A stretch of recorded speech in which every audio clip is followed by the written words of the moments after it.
ಸನ್ಮಾನ್ಯ ಕುಮಾರಣ್ಣ ಅವರು ಮುಖ್ಯಮಂತ್ರಿಗಳಾಗಿದ್ದಾಗ, ಇವ್ರ ಸರ್ಕಾರಗಳಿದ್ದಾಗ ಪ್ರತಿನಿತ್ಯ ಏನು ಮಳೆ ಆದಂಥ ಸಂದರ್ಭದಲ್ಲಿ 3 ಅಡಿ 4 ಅಡಿ ನೀರು ನಿಲ್ಲದು. ಜನ ಅಲ್ಲಿ ಬದುಕುವಂಥ ಪರಿಸ್ಥಿತಿಲಿ ಇರಲಿಲ್ಲ. ಅವತ್ತು ಸನ್ಮಾನ್ಯ ಕುಮಾರಣ್ಣ ಅವರು ತೆಗೆದುಕೊಂಡಂಥ ಕೆಲವೊಂದಷ್ಟು ನಿರ್ಣಯಗಳು, ತೀರ್ಮಾನಗಳಿಂದ ಇವತ್ತು ಜನ ನೆಮ್ಮದಿಯಾಗಿ ಬದುಕ್ತಾ ಇದ್ದಾರೆ. JP ನಗರ್ ಡಾಲರ್ಸ್ ಕಾಲೋನಿಯಲ್ಲಿ ಇನ್ನು ಭಾಳ ಪಾಪ ಪ್ರಶ್ನೆಗಳು ಕೇಳಿದಿರಿ. ಏನು ಬೆಂಗಳೂರು ಕೊಡುಗೆ ಏನು, ಜನತಾದಳ ಪಕ್ಷದ್ದು ದೊಡ್ಡವ್ರ ಕೊಡುಗೆ ಏನು, ಕುಮಾರಣ್ಣ ಅವ್ರ ಕೊಡುಗೆ ಏನು? ಇವತ್ತೇನು IT-BT ಸೆಕ್ಟರ್ ಬಗ್ಗೆ ಇವತ್ತು ನಾವು ಚರ್ಚೆ ಮಾಡ್ತಾ ಇದ್ದೀವಿ. ಇದೇ IT-BT ಸೆಕ್ಟರ್ನ 94, 96, 95 ಮುಖ್ಯಮಂತ್ರಿಗಳಾದಂಥ ಸಂದರ್ಭದಲ್ಲಿ ದೊಡ್ಡವರು IT ಸೆಕ್ಟರ್ಗಳಿಗೆ ಒಂದು ಕಡೆ ಭೂಮಿ, ಇನ್ನೊಂದು ಕಡೆ ವಿದ್ಯುತ್ತು, ಇನ್ನೊಂದು ಕಡೆ ಇನ್ಫ್ರಾಸ್ಟ್ರಕ್ಚರ್, ಇವಿಷ್ಟು ಕೊಟ್ಟಂಥದ್ದು ಸನ್ಮಾನ್ಯ ದೇವೇಗೌಡರು ಸಾಹೇಬ್ರಲ್ಲ. ಅದೇ ಲ್ಯಾಂಡ್ ಟ್ಯಾಕ್ಸ್ ಎಕ್ಸೆಂಪ್ಷನ್ ಫಾರ್ 10 ವರ್ಷ ಟ್ಯಾಕ್ಸ್ ಹಾಲಿಡೇಯನ್ನು ಡಿಕ್ಲೇರ್ ಮಾಡ್ತಾರೆ ದೇವೇಗೌಡರು ಸಾಹೇಬರು. ಇದು IT-BTಗೆ ಬುನಾದಿ ಆಗ್ತಂಥದ್ದು ದೇವೇಗೌಡರು ಸಾಹೇಬರು, ಅಡಿಗಲ್ಲಾಗ್ತಂಥದ್ದು ದೇವೇಗೌಡರು ಸಾಹೇಬರು. ಅವ್ರು ಬಿತ್ತಂಥ ಬೀಜ ಯಾರೋ ಅದನ್ನ ಪಾಪ ಆ ಟೈಮಲ್ಲಿ ಆ ಕ್ರೆಡಿಟ್ನ ತಗೊಂಡ್ರು. ಸಿರ್ಸಿ ಫ್ಲೈಓವರ್ L&T ಕಂಪ್ನಿಗೆ ಕೊಟ್ಟು ಸಿರ್ಸಿ ಫ್ಲೈಓವರ್ನ ಫಸ್ಟ್ ಬೆಂಗಳೂರಿಗೆ ಮೊದಲನೇ ಫ್ಲೈಓವರ್ ಕೊಟ್ಟಿದ್ದು ದೇವೇಗೌಡರು ಸಾಹೇಬರು. ರಿಂಗ್ ರೋಡು ಈ ರೀತಿ ಹೇಳ್ತಾ ಹೋದರೆ ಆಮೇಲೆ ಇನ್ನು ಮಾನ್ಯ ಡಿಫೆನ್ಸ್ ಲ್ಯಾಂಡು, ಕಾವೇರಿ ನೀರು, ಅದು ಬಹುಮುಖ್ಯವಾದಂಥ ವಿಚಾರ. ಬಹುಶಃ ನಮ್ಮ ಪೀಳಿಗೆ ಇವತ್ತು ನಮಗೆ ಅದ್ರ ಬಗ್ಗೆ ಅರ್ಧ ಜ್ಞಾನ ಅಥವಾ ಜ್ಞಾನವೂ ಇಲ್ಲ, ಗೊತ್ತೂ ಇಲ್ಲ ಅದ್ರ ಬಗ್ಗೆ, ಲೀಸ್ಟ್ ಇನ್ಫಾರ್ಮೇಶನ್. ಏನು ಬಹಳ ವರ್ಷಗಳಿಂದ ಅವರು ಮುಖ್ಯಮಂತ್ರಿ ಆದಂಥ ಸಂದರ್ಭದಲ್ಲಿ 9 TMC ನೀರಷ್ಟು ಕಾವೇರಿಯಿಂದ ಏನು ತಗೋಬರ್ಬೇಕು ಅಂತಕ್ಕಂಥದ್ದು ನಿರ್ಧಾರ ಮಾಡಿದ್ರು. ಅವತ್ತು ಕೇಂದ್ರದಲ್ಲಿ ಕಾಂಗ್ರೆಸ್ ಇತ್ತು ಮುಖ್ಯಮಂತ್ರಿ ಇದ್ದಾಗ, ಅದಕ್ಕೆ ತಕರಾರು ಮಾಡಿದರು. ಅವರು ಪ್ರಧಾನಮಂತ್ರಿಗಳಾದ ಮೇಲೆ ಸನ್ಮಾನ್ಯ ದೇವೇಗೌಡರು ಸಾಹೇಬರು ತಗೊಂಡಂಥ ನಿರ್ಣಯ, ಇವತ್ತು ಕಾವೇರಿ ನೀರು ಮೂಲಕ ಕುಡಿಯೋ ನೀರಿನ ವ್ಯವಸ್ಥೆ 9 TMC ಏನಾರು ಆಗಿದ್ರೆ ಅದಕ್ಕೆ ಸನ್ಮಾನ್ಯ ದೇವೇಗೌಡರು ಸಾಹೇಬರು ಮೂಲ ಪುರುಷರು. ಇನ್ನು ಕುಮಾರಣ್ಣನ ಕಾಲಕ್ಕೆ ಬಂದರೆ BMP ಇತ್ತು ಮುಂಚೆ, 2006-07ಗಿಂತ ಮುಂಚೆ. ಅದನ್ನು ಬೃಹತ್ ಬೆಂಗಳೂರು ಮಹಾನಗರ ಪಾಲಿಕೆಯಾಗಿ ಮಾಡಿದರು.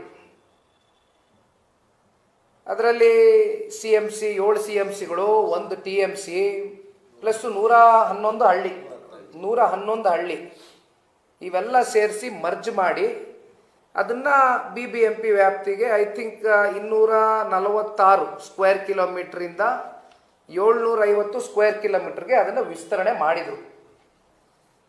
ಇದು ಸನ್ಮಾನ್ಯ ಕುಮಾರಣ್ಣ ಅವರ ಕಾಲ್ಗಟ್ಟಲ್ಲಿ ಆದಂಥ ಒಂದಷ್ಟು ನಿರ್ಣಯಗಳು. ಪ್ಲಸ್ಸು ಈ ಮೆಟ್ರೋ ಬೈಯಪ್ಪನಹಳ್ಳಿಯಿಂದ MG road up to MG ರೋಡ್ವರೆಗೂ 17 ಕಿಲೋಮೀಟರ್ ಸ್ಟ್ರೆಚ್ಚು. ಮೊದಲನೇ ಹಂತದಲ್ಲಿ ಫಸ್ಟ್ ಫೇಸ್ ಮೆಟ್ರೋಗೆ ಚಾಲನೆ ಕೊಟ್ಟಂಥದ್ದು ಇದೇ ಕುಮಾರಣ್ಣ ಅವರೇ. ಏನು ಬೆಂಗಳೂರು ನಗರಕ್ಕೆ ನಿಮ್ಮ ಕೊಡುಗೆ ಅಂತ ಹೇಳ್ತಾರೆ, ಯಾಕೆಂದ್ರೆ ಹೇಳ್ತಾ ಹೋದರೆ ಇನ್ನೂ ಸಾಕಷ್ಟು ವಿಚಾರಗಳು ಮಾತಾಡ್ಬೋದು, ಬೇಕಾದ್ರೆ ಪಟ್ಟಿ ರಿಲೀಸ್ ಮಾಡ್ತೀವಿ ಮೀಡಿಯಾದಲ್ಲಿ. ಏರ್ಪೋರ್ಟ್ ಇವತ್ತೇನು ದೇವನಹಳ್ಳಿನಲ್ಲಿ ಏರ್ಪೋರ್ಟ್ ನೋಡ್ತಾ ಇದ್ದೀವಿ, ಆ ಏರ್ಪೋರ್ಟ್ಗೂ ಕೂಡ ತೀರ್ಮಾನ ತಗೊಂಡಂಥದ್ದು ದೇವೇಗೌಡರು ಸಾಹೇಬ್ರ ಕಾಲದಲ್ಲಿ 96ಅಲ್ಲಿ. ಈ ರೀತಿ ಅನೇಕ ವಿಚಾರಗಳಿದೆ. ಇವತ್ತು ನಮ್ಮ ಕಣ್ಣು ಮುಂದೆ ನೋಡಿ ಎಷ್ಟೋ ಫ್ಲೈಓವರ್ಗಳು ಅದೇ ಸ್ಟ್ಯಾಂಡ್ ಸ್ಟಿಲ್ ಪೊಸಿಷನಲ್ಲಿ ನಿಂತ್ಕೊಂಡ್ಬಿಟ್ಟಿದೆ, ಮೂವ್ಮೆಂಟೇ ಆಗ್ತಾ ಇಲ್ಲ, ಅಂಡರ್ ಕನ್ಸ್ಟ್ರಕ್ಷನ್ ಬೋರ್ಡ್ ಹಾಕೊಂಡು ಕೂತ್ಕೊಂಡಿದ್ದಾರೆ. ಈಗ ನೀವು RR ನಗರದ ಫ್ಲೈಓವರೇ ತಗೊಳ್ಳಿ, ಏನು ಸರ್ 300ರಿಂದ 350 ಮೀಟ್ರ್ ಅಷ್ಟೇ, 71 ಕೋಟಿ ವೆಚ್ಚ, 4 ವರ್ಷ ಆಗಿದೆ, ಕಂಪ್ಲೀಷನ್ ಆಗಿಲ್ಲ. ಇನ್ನು ಹೊಸಕೆರಳ್ಳಿ ಫ್ಲೈಓವರ್ ತಗೊಳ್ಳಿ, ಅದು 300 ಮೀಟ್ರು, 30 ಕೋಟಿ ರೂಪಾಯಿ ವೆಚ್ಚ. ಇದೇನಾಗುತ್ತೆ, ಈ ವೆಚ್ಚ ಹೋಗ್ತಾ ಎಸ್ಟಿಮೇಷನ್ ಒಂದಿರುತ್ತೆ, ಕೊನೆಗೆ ಅದು ಎಸ್ಕಿಲೇಟ್ ಆಗ್ತಾ ಹೋಗ್ತದೆ. ಇನ್ನಲ್ಲೆಲ್ಲೋ ಯಲಹಂಕದ ಹತ್ರ ಬನ್ನಿ, ಅಲ್ಲೊಂದು 170 ಕೋಟಿ ರೂಪಾಯಿ ವೆಚ್ಚದಲ್ಲಿ ಅಲ್ಲೊಂದು ಫ್ಲೈಓವರ್, ನೆಲಮಂಗಲ ಸರಿ, ಇದು ನಮ್ಮ ಯಲಹಂಕ ದೊಡ್ಡಬಳ್ಳಾಪುರ ರೋಡಲ್ಲಿ ಅಲ್ಲ. ಹೇಳ್ತಾ ಹೋದ್ರೆ ತುಂಬ ಇದೆ ಪಟ್ಟಿ. ಯಾವಾಗ ಕಂಪ್ಲೀಟ್ ಮಾಡ್ತೀರಿ? ಇದಕ್ಕೊಂದು ಟೈಮ್ ಲೈನ್ ಬೇಡವಾ, ಟೈಮ್ ಫ್ರೇಮ್ ಬೇಡವಾ? ಆಗೋಯ್ತು. ಈ ಥರ ಇದು 10 ವರ್ಷ ಕಳೆದೋಗಿದೆ. ಇವ್ರು ಬಂದು 2.5 ವರ್ಷ ಆಗುತ್ತೆ. 2.5 ವರ್ಷ ಆಯಿತು. ಇವತ್ತು ಒಟ್ಟಾರೆಯಾಗಿ ರಾಜ್ಯದ ಉಪಮುಖ್ಯಮಂತ್ರಿಗಳು ಈ ರೀತಿ ಲಘುವಾಗೆ ಮಾತನಾಡ್ತಕ್ಕಂಥದ್ದು ಬಿಟ್ಟು ಇದನ್ನು ಯಾವ ರೀತಿ ಅಡ್ರೆಸ್ ಮಾಡ್ಬೋದು, ಯಾವ ರೀತಿ ಇದನ್ನು ಸರಿಪಡಿಸ್ಬೋದು ಅನ್ನೋದ್ರ ಬಗ್ಗೆ ಒಂದು ಸ್ವಲ್ಪ ಚಿಂತನೆಯನ್ನು ಮಾಡಲಿ. JDS ಪಕ್ಷ ಅತ್ಯಂತ ಅಲ್ಪ ಅವಧಿಯಲ್ಲಿ ನಾವು ಯಾವ್ಯಾವ ರೀತಿ ಎಷ್ಟೆಷ್ಟು ಕೊಡುಗೆ ಬೆಂಗಳೂರು ನಗರಕ್ಕೆ ಕೊಟ್ಟಿದ್ದೀವಿ, ರಾಜ್ಯದ ಜನತೆಗೆ ಕೊಟ್ಟಿದ್ದೀವಿ ಅಂತಕ್ಕಂಥದ್ದು ಕೂಡ ಬೇಕಾದ್ರೆ ನಾವು ಒಂದು ವೈಟ್ ಪೇಪರ್ನ ರಿಲೀಸ್ ಮಾಡ್ತಕ್ಕಂಥದ್ದಕ್ಕೆ ನಾವೆಲ್ಲ ಸಿದ್ಧ ಇದ್ದೀವಿ.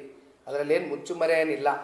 ಮಾಡಿರೋವಂಥ ಕೆಲಸನ ಯಾರೂ ಅಳಿಸ್ಲಿಕ್ಕಾಗೋದಿಲ್ಲ, ಎಲ್ಲ ಕಡತಗಳಲ್ಲಿದೆ. ಅದು ನಿಮಗೆ ಬೇಕು ಅಂದರೆ ಅಥವಾ ನಿಮಗೆ ಅದ್ರ ಬಗ್ಗೆ ಜ್ಞಾನ ಕಮ್ಮಿ ಇದೆ ಅಂತಕ್ಕಂಥದ್ದಾದರೆ, ಇನ್ಫಾರ್ಮೇಷನ್ ಕಮ್ಮಿ ಇದೆ ಅನ್ನೋದಾದರೆ ಅದನ್ನು ನಿಮಗೆ ಬಿಡುಗಡೆ ಮಾಡ್ತೀನಿ. ಹೆಚ್ಚಿನ ವಿಡಿಯೋಗಳಿಗೆ ಪ್ರತಿಧ್ವನಿ ಯೂಟ್ಯೂಬ್ ಚಾನೆಲ್ ಸಬ್ಸ್ಕ್ರೈಬ್ ಮಾಡಿ, ಬೆಲ್ ಐಕಾನ್ ಕ್ಲಿಕ್ ಮಾಡಿ.